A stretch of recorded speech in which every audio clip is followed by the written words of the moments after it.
अस्सलामु अलैकुम रहमतुल्लाहि व बरकातुहू। इन्ना फ़तहना लका फ़तहन मुबीना व इन्ना लनहनु नुहयी व नुमीतु व नहनुल वारिसून। अल्लाह तबारक व तआला कुरान में फरमा रहे हैं, ज़िंदगी और मौत हम ही देते हैं और हम ही सब के वारिस होने वाले हैं, यानी तुम्हारे बाद हम ही बाकी रहने वाले हैं।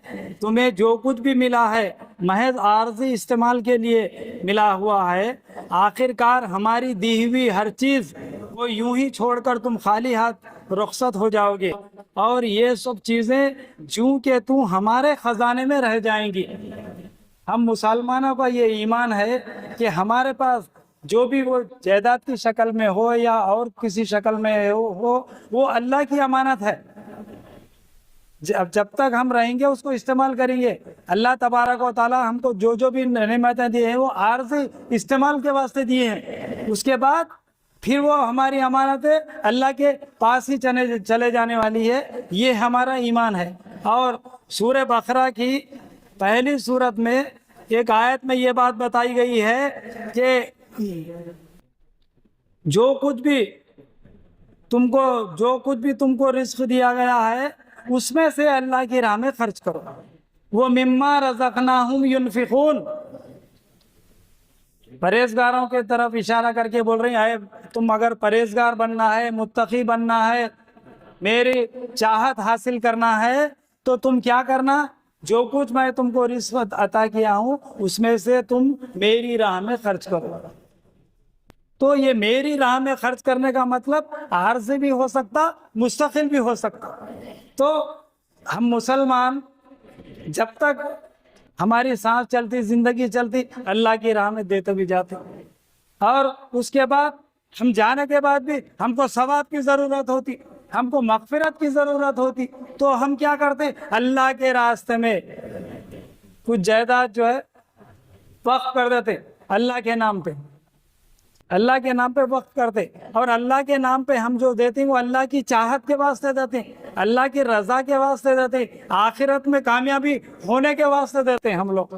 तो ये वक्फ का जो मामला है ये हमारी कुरान और हदीस से जुड़ा हुआ है। ये हमारा प्योर इस्लामिक मामला है। कुरान और हदीस से ये मामला जुड़ा हुआ है। वक्फ की इब्तिदा मस्जिद नबवी से हुई। जिस वक्त नबी करीम सल्लल्लाहु अलैहि वसल्लम मक्के से हिजरत करके मदीना तशरीफ ले गए तो वहाँ पे जो है एक खाली ज़मीन, 2 यतीम बच्चों की खाली ज़मीन थी। तो नबी करीम सल्लल्लाहु अलैहि वसल्लम वो ज़मीन के मालिकों को, वो बच्चों को जो है मुआवजा दिए ज़मीन का। मुआवजा देने के बाद जो है मस्जिद नबवी की वहाँ जो है तामीर शुरू हुई। तो ये वक्फ का सिलसिला जो है उसकी इब्तिदा नबी करीम सल्लल्लाहु अलैहि वसल्लम से हुआ। और उनके बाद खुलफाए राशिदीन के ज़माने में भी ये वक्फ का सिलसिला चलता रहा। जैसा कि हज़रत उमर दर्रे खैबर में जो है एक खजूर का बाग जो है फलाही काम के लिए, लोगों की भलाई के लिए वक्फ कर दिए थे। उसी तरीक़े से मदीने में जो है उस्मान रज़ी अल्लाह ताला अन्हु जो हमारे खलीफा है, वो भी जो है मदीना में एक बौली थी और एक कुछ ज़मीन थी खाली, वो ख़रीद के जो है वक्फ कर दिए थे। आज वो मस्जिद नबवी के बाजू बहुत बड़ी बिल्डिंग है, बहुत बड़ी बिल्डिंग, कमर्शियल बिल्डिंग है। वो बिल्डिंग के जो इनकम आती है, आमदनी आती है, वो इनकम से जो है मस्जिद नबवी के अखराजात और फलाही कामों में चलते हैं। तो इस तरीके से सिलसिला चलता रहा।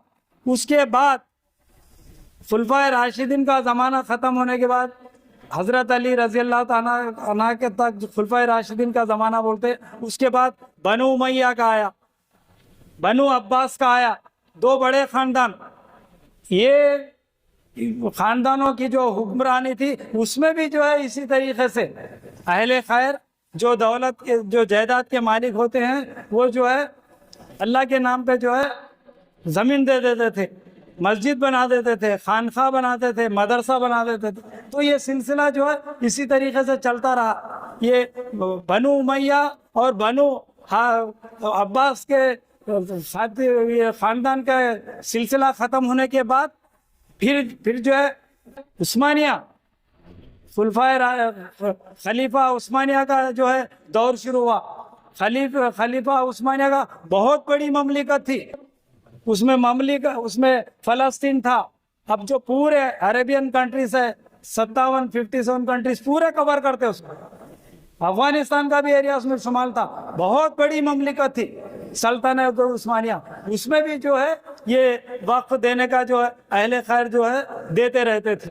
ये सिलसिला चलता रहता था और जो भी हुक्मरान होता था किसी किस्म की मदाखलत नहीं करता था, किसी किस्म की मदाखलत नहीं करता था। और वक्फ की जो प्रॉपर्टी होती है हुकूमत का ये फरीज़ा बनता है कि मदाखलत नहीं करना, जो है शर नहीं पैदा करना, नाजायज़ कब्जा नहीं करना, बल्कि क्या करना, उसको तहफ़्फ़ुज़ फराहम करना, उसकी मदद करना, उसको कायम रखना। उसकी मदद करने के वास्ते हुकूमत होती। तो ये सिलसिला ऐसा ही चलता रहा। उसके बाद जो है बादशाही सिलसिला चला। हिंदुस्तान में जो है मोहम्मद बिन कासिम है। मोहम्मद बिन कासिम से जो है बहादुर शाह जफर तक पूरी तारीख उठा के देखो, बादशाहों की पूरी तारीख उठा के देखो। बादशाह अपनी जगह, हुकूमत अपनी जगह, इंतज़ाम अपनी जगह। जो भी अहले खैर हजरात जो है वक्फ करते थे अल्लाह के नाम पे, तो उसमें किसी किस्म की मदाखलत नहीं होती थी, किसी किस्म की मदाखलत नहीं, बल्कि मदद करते थे उसकी तरक्की के वास्ते, उसकी तहफ़्फ़ुज़ के वास्ते, उसकी निगरानी के वास्ते। इसी तरीके से जो है मुगलिया ख़ानदान का सिलसिला ख़त्म हुआ। मुगलिया ख़ानदान का सिलसिला ख़त्म होने के बाद अंग्रेज़ की हुकूमत शुरू हुई। ब्रिटिश से जो है हिंदुस्तान पे कब्जा करके जो है अंग्रेज़ों की हुकूमत शुरू हुई पूरे हिंदुस्तान में। तो अंग्रेज़ों की हुकूमत में भी इदारे थे, औक़ाफ़ी इदारे थे, फलाही इदारे थे, अल्लाह के नाम पे चलाने वाले लोग थे। अगरचे के हमारे हिंदुस्तानियों के लिए हम उसको दुश्मन बोलते हैं, दुश्मन हुकूमत थी ज़रूर, लेकिन 200 साल पीरियड में कभी भी औक़ाफ़ी इदारों में मदाखलत नहीं हुई, कभी भी औक़ाफ़ी इदारों में मदाखलत नहीं हुई। अलबत्ता अभी ये मुसलमान लोग, ये मुसलमान जो इदारे चलाते हैं, इनकी फलाह के वास्ते, इनकी भलाई के वास्ते, इनके तहफ़्फ़ुज़ के वास्ते ब्रिटिश जो है 1913 में जो है वक्फ एक्ट बनाया, मुसलमान वक्फ एक्ट, मुसलमान वक्फ एक्ट बनाया ताकि मुसलमानों के जो मजहबी इदारे हैं ये कायम रहे। मैं तहफ़्फ़ुज़ देता उनको बोला। 1913 में जो है मुसलमान वक्फ एक्ट बना।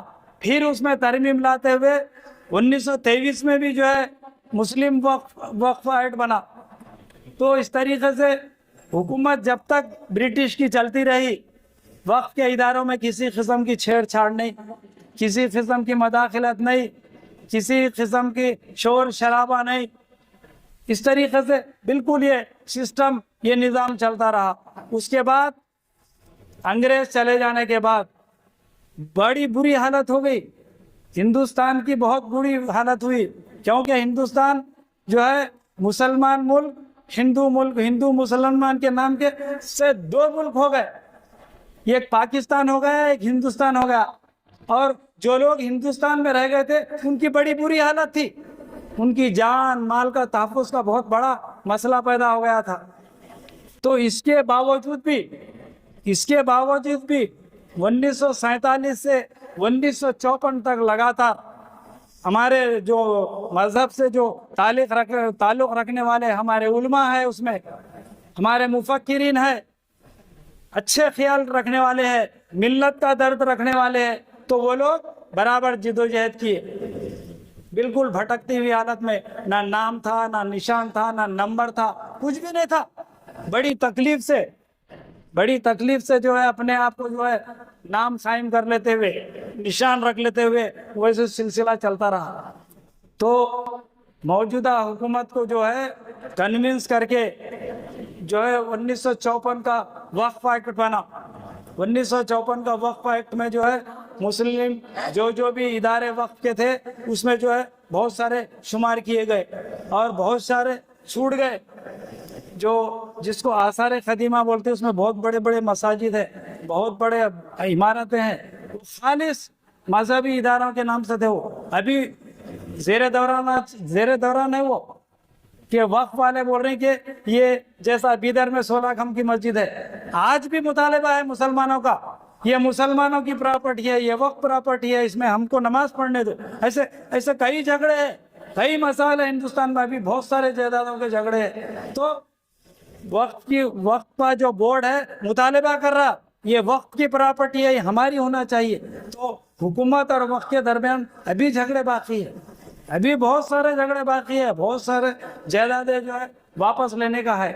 तो मैं ये बता रहा था कि 1947 से 1954 का वक्त बहुत आजमाइशी पीरियड था, बहुत ही आजमाइशी पीरियड था। वैसे आजमाइशी पीरियड में अपने आप को कायम रखना और अपने इदारे को बचाना ये मामूली बात नहीं है, बहुत बड़ी बात है ये। और हमारे मुफक्किरीन पढ़े लिखे बड़े बड़े विकला पार्लियामेंट में जो है कानून पास करे, क्या पास करे कानून, हमारी जो प्रॉपर्टी रहेंगी इसमें लिमिटेशन एक्ट एप्लीकेबल नहीं होगा।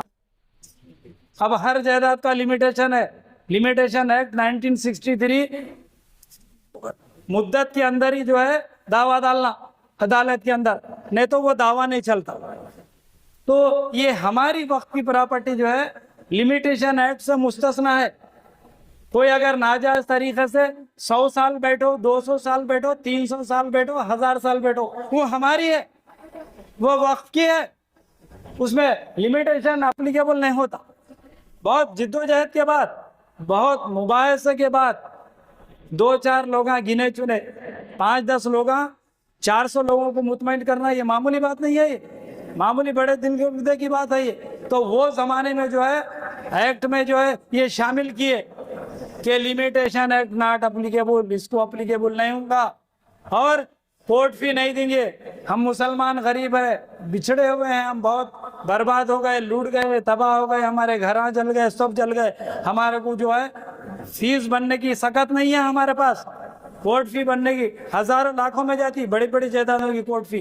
तो कोर्ट फीस भी मुस्तस्ना करार दे दिया गया पार्लियामेंट में, लिमिटेशन और कोर्ट फी ये मामूली बात नहीं है।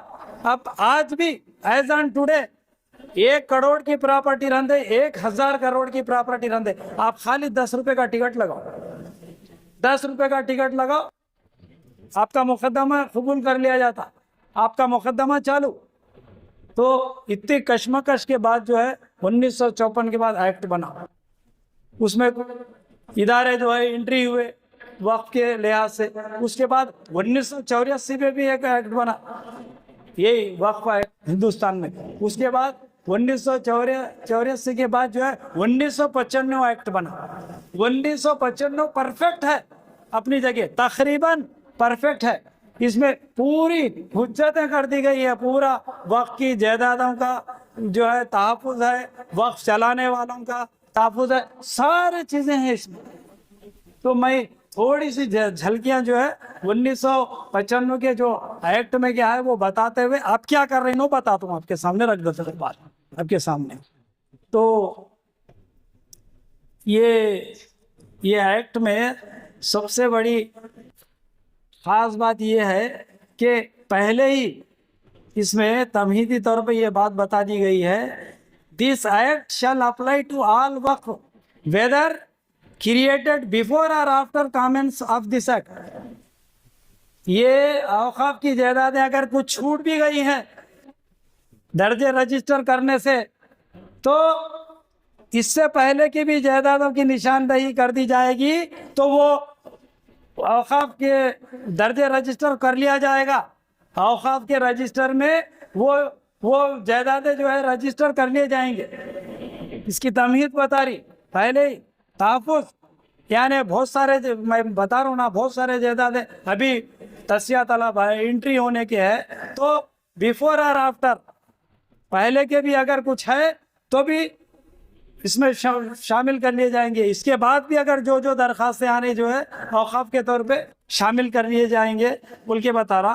तो इसमें जो है ये ख्वाजा अजमेरी जो दरगाह है ना, ये वक्फ एक्ट से नहीं है, ख्वाजा अजमेरी एक्ट 1955 सेपरेट है वो बिल्कुल, क्योंकि वो बहुत बड़ा मामला है, बहुत बड़ा इदारा है। वहाँ इंडोनेशिया से आते हैं, पाकिस्तान से आते हैं, बांग्लादेश से आते हैं, मुख्तलिफ ममालिक से मुतक़िदीन आते हैं। तो उसके लिए वो दरगाह का जो है एक्ट अलहदा ही बना गया। उसको छोड़ के बाकी पूरी प्रॉपर्टीज, हिंदुस्तान की पूरी प्रॉपर्टीज जो है ये वक्फ एक्ट 1955 को जो है ये बना दिए। तो इसमें जो है सेंट्रल हुकूमत में क्या है, सेंट्रल वक्फ काउंसिल बोल के रहेंगे। तो इसमें क्या है, इसमें जो है पहला आदमी इसमें कौन रहेगा, वक्फ मरकजी मिनिस्टर, वो मुसलमान रहना, वो भी इसमें शर्त है। सेंट्रल वक्फ मिनिस्टर है, सेंट्रल वक्फ मिनिस्टर मुसलमान, सेंट्रल वक्फ मिनिस्टर इसमें शामिल किया जाएगा। मुल्की सतह पे जो काउंसिल बनेगी वक्फ की, उसकी बात बता रहा हूँ मैं, उसके बाद स्टेट की बात रखा। तो एक मरकजी मिनिस्टर रहेगा और मरकजी हुकूमत के जानिब से मुस्लिम मेंबरान का तखर्रुर किया जाएगा। 3 मेंबर, 2 लोकसभा से, 1 राज्यसभा से, और 4 मेंबरान वो ऐसे जो इकनॉमिक उनको जो है एजुकेशन, उनको माशी मालूमात होना, माशी मैदान में उनको बहुत सारे वाकफियत हासिल रहना। तो ऐसा माशी लिहाज से और जो है इंतजामी सलाहियत होना, उसमें माशी उमूर से वाकफियत रहना और इंतजामी सलाहियत रहना। तो ऐसे 2 मेंबरों को शामिल करेंगे।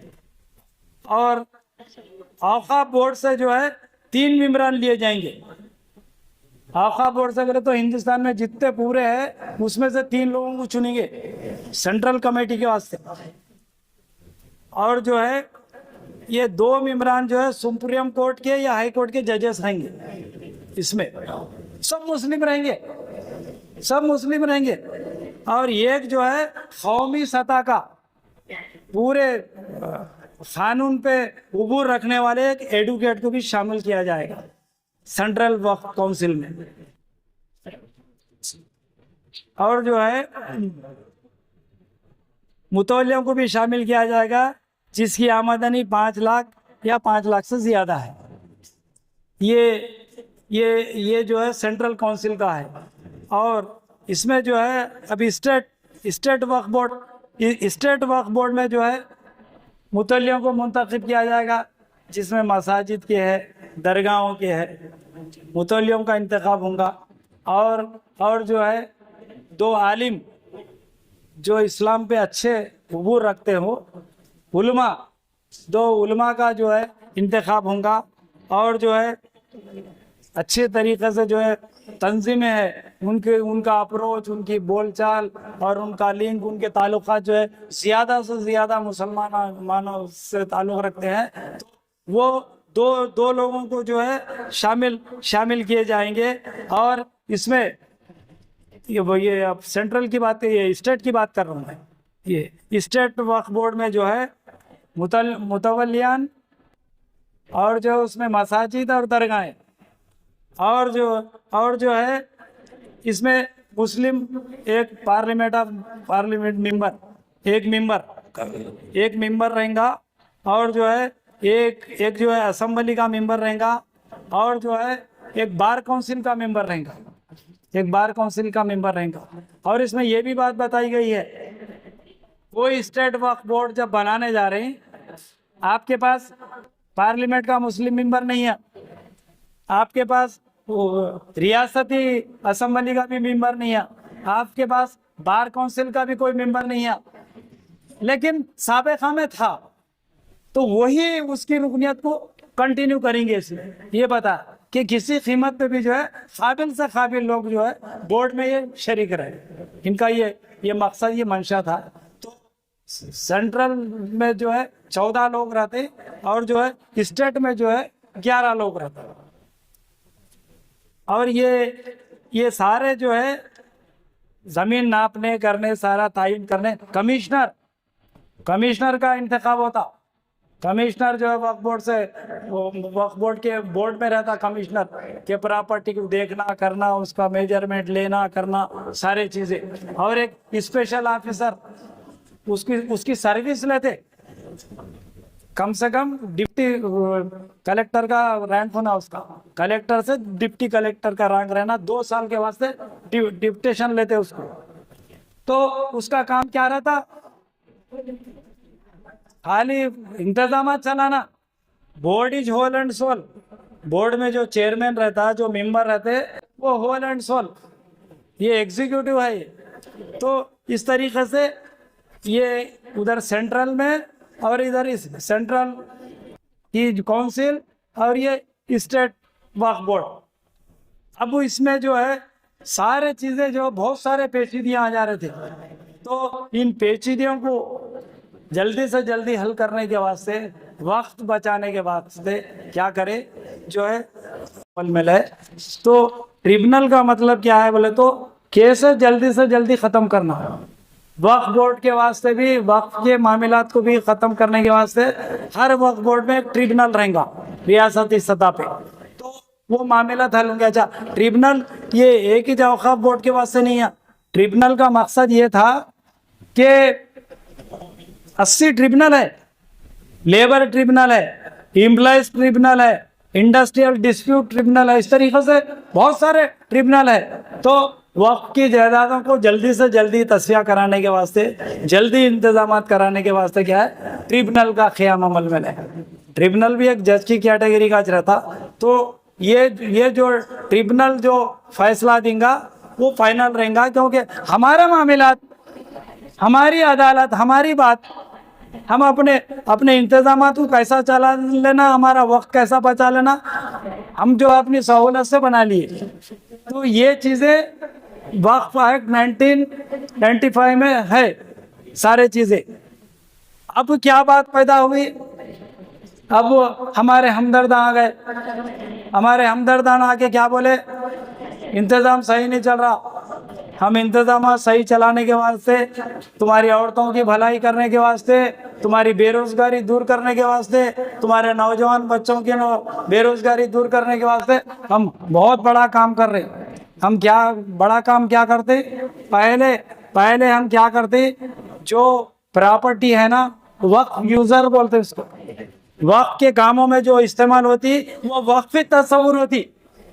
तो हम पहले क्या करते, जो प्रॉपर्टी दर्जे वक़्फ़ रजिस्टर नहीं है, वो प्रॉपर्टी को जो है हम गवर्नमेंट की करार देते, हम गवर्नमेंट की करार कर देते हैं, तुम्हारी भलाई करते हैं, उनकी भलाई सुनो। वो क्या है, वक्फ यूज़र नहीं, सबूत लाओ, सबूत लाए तक प्रॉपर्टी हुकूमत की हो जाती। और हमारे नुमाइंदे रहते, हमारे हिंदू नुमाइंदे रहते, इंतजाम चलाने में बहुत अच्छा चलाते हम लोग, हमारे नुमाइंदे रहते। तो इस तरीके से जो है छेड़खानी पैदा हो गई, छेड़खानी पैदा हो गई। और क्या है, कलेक्टर को सदर बनाते हैं हम, whole and sole, collector final authority. Collector report दे दिया कि मेरी इंक्वायरी में ये प्रॉपर्टी वक्फ की नहीं है, ख़त्म। तो 3 फितने मेन, अभी बहुत सारे हैं इसमें, 3 फितने जो निशानदेही, जो ये 3 फितने जो उठे हैं, ये क्या कर रहे हैं, हमको जो हुकूक दिए गए हैं हमारे दस्तूर में, हम जिस मुल्क में रहते हैं, वो फंडामेंटल राइट्स, बुनियादी हुकूक से टकरा रहे हैं, वो हमारे बुनियादी हुकूक के खिलाफ है। तो बुनियादी हुकूक के जब खिलाफ है, तो कानून साजी अगर की भी जाती है तो वो अपनी जगह गलतदम है, की भी जाती है तो अपने गलतदम है। तो हमारे पास जो है, हमारे जमहूरी मुल्क में 3 इदारे काम कर रहे हैं, एग्जीक्यूटिव, लेजिस्लेटिव, जुडिशरी। एक एग्जीक्यूटिव बोले तो कानून साहब जो कानून बना के देता उन्हें काम करना, कलेक्टर साहब काम करना, बड़े गुमाश्ते उन्हें खाता लिखना, उन्हें जो सब आसामियाँ ला रहे हैं, ले जा रहे हैं, दे रहे, खाता लिखने के बड़े गुमाश्ते हैं कलेक्टर साहब, जो बोले वो एग्जीक्यूट करना, कानून बनाने के इदारे।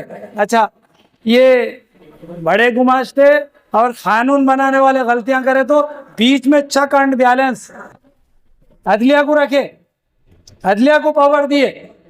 फंडामेंटल राइट्स का आर्टिकल 12 ये बोलता कि गवर्नमेंट में क्या बात बताए, ग्राम पंचायत के मेंबर से लेके पार्लियामेंट के मेंबर तक, मरकजी हुकूमत के वजीर तक, मरकजी हुकूमत का वज़ीर आज़म तक जो कोई भी गलती करता हो, किसी की भी शहरी हुकूक पामाल करता हो, किसी के भी खिलाफ जाता हो, किसी का भी नुकसान करता हो, किसी को भी एज़ा रसानी पहुंचाता हो, तो शहरी को क्या हक हासिल है? वो जो है अदालत का दरवाज़ा खटखटा सकता। अगर रियासती सतह पे रियासती हुकूमत शहरी के हुकूक पामाल कर रही, फंडामेंटल राइट्स के जो है अगेंस्ट जा रही, तो जो है हाई कोर्ट को आर्टिकल 226 में ये इख्तियार दिया गया कि हाई कोर्ट जो ऑर्डर आएगा वो रद्द हो जाता। हाई कोर्ट को पावर दिए आर्टिकल 226 के तहत। और सुप्रीम कोर्ट को अगर मरकजी हुकूमत शहरियों के हुकूक पामाल कर रही, उनके बुनियादी हुकूक के खिलाफ जा रही, तो आर्टिकल 32 के तहत सुप्रीम कोर्ट को ऑर्डर दिए, सुप्रीम कोर्ट को इख्तियार दिया हमारा दस्तूर कि ये कानून जो है रद्द किया जा सकता। तो अब ये मौजूदा जो अमेंडमेंट एक्ट 2025 वक्फा एक्ट बोल के जो बना है, इसमें जो है इनका मेन मकसद कुछ भी नहीं, भलाई के बजाय लूट मार। और बड़ी शर्म की बात है, अफसोस की बात है, हिंदुस्तान की पार्लियामेंट चली जब से रात के 4 बजे तक कोई सेशन नहीं चला। इनकी हमदर्दी देखो और इनकी लूट देखो। चोर अक्सर नेचुरल है, चोर रात में चोरी करता, रात के अंधेरे में आदमी सोया हुआ रहता, रात के अंधेरे में नजर नहीं आता। तो जैसा एक चोर चोरी करता, उसी तरीके से जो है पार्लियामेंट के हाउसेस में तमाशा किया गया। और उस तमाशे को जो है हमारा जो हक था, वो हक को जो हम कोर्ट में पहुंचे हम 72 जो है पिटीशन फाइल हुए, 72 को जो है चीफ जस्टिस क्या बोला, ये 72 की सुनवाई नहीं कर सकते हम, बहुत टाइम लग जाता, आप लोग आपस में यूनानी मसली। मकसद तो तुम्हारा वही है, मकसद तो तुम्हारा सेम है कि वक्त की प्रॉपर्टी बचाना है। तो ये 72 दरखास्तों को तुम क्या करो, आपस में बैठ के मशवरे करके 5 बन जाओ। 5 दरखास्तें मेरे सामने, मैं 5 की सुनवाई सुनता हूँ।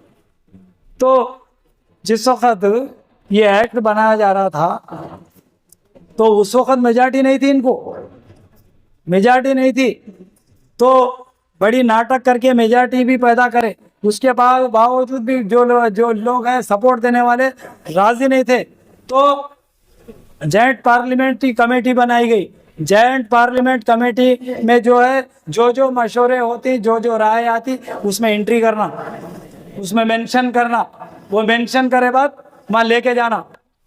बहस से पहले 2 हाउसेस में जो है बिल आ रहा तो क्या राय है, तो ये मैं जो 3 चीजें बता दिया फितने के, 3 चीजों की निशानदेही कर दिए थे जॉइंट पार्लियामेंट मेंबरान, मगर उनके मशवरे को कबूल नहीं किया, उनकी बात को कबूल नहीं की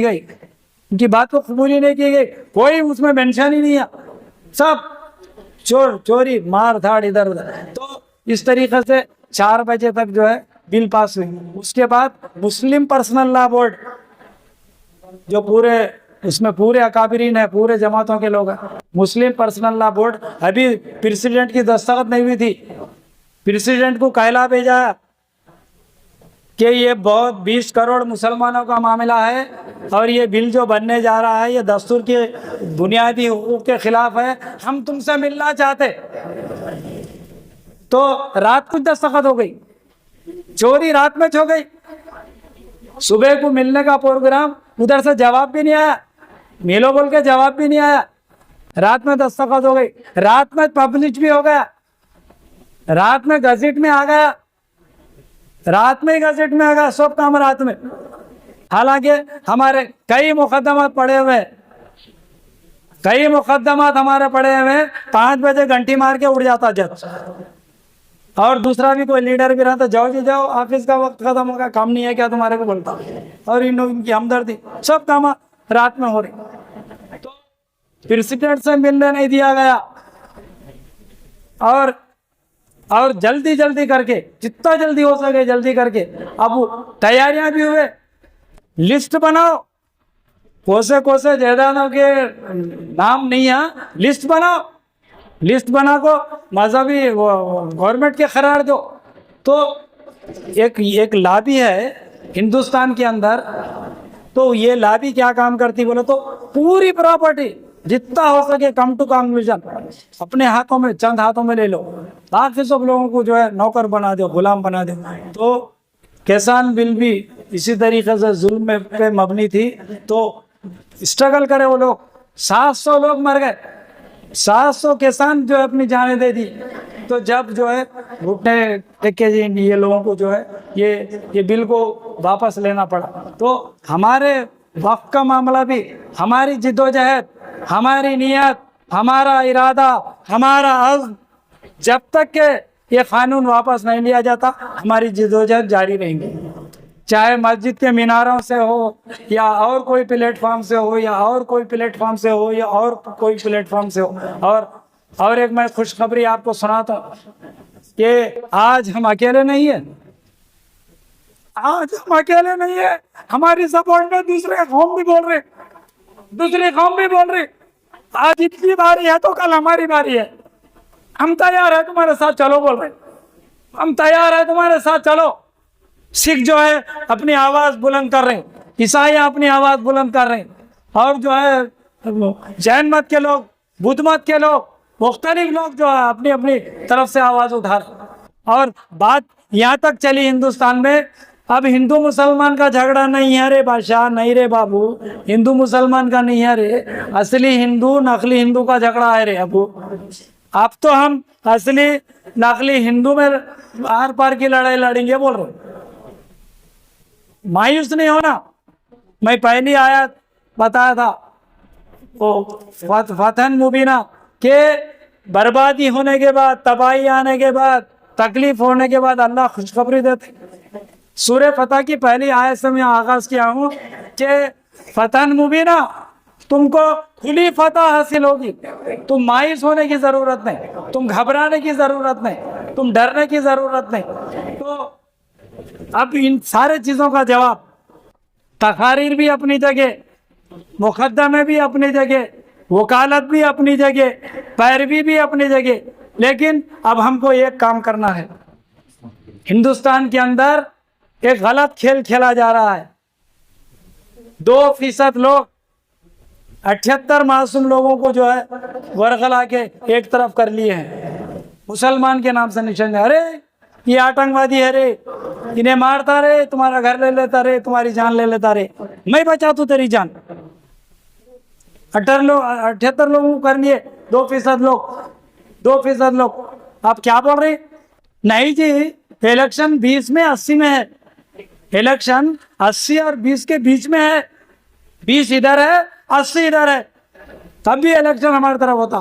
तो हिंदुस्तान के अंदर एक बहुत गलत बात पैदा हो गई, हमारे जुडिशरी को कमजोर कर दी, उसकी इज्जत घुमा दिए, उसका विखार घुमा दिए, उसका तखद्दुस खत्म कर दिए अदलिया का।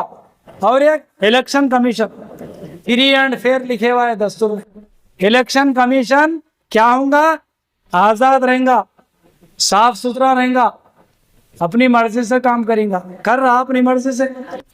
तो इलेक्शन कमीशन और अदलिया को जो है कैप्चर किए हुए हैं, हम इनको आजाद कराना है। ये 2% नकली जो है लोगों से आजाद कराना है। तो आजाद कराने के बाद से हम भी क्या करना, हम भी हिकमत अपनाना, हम पोसी हिकमत अपनाना, हम उधर जाना।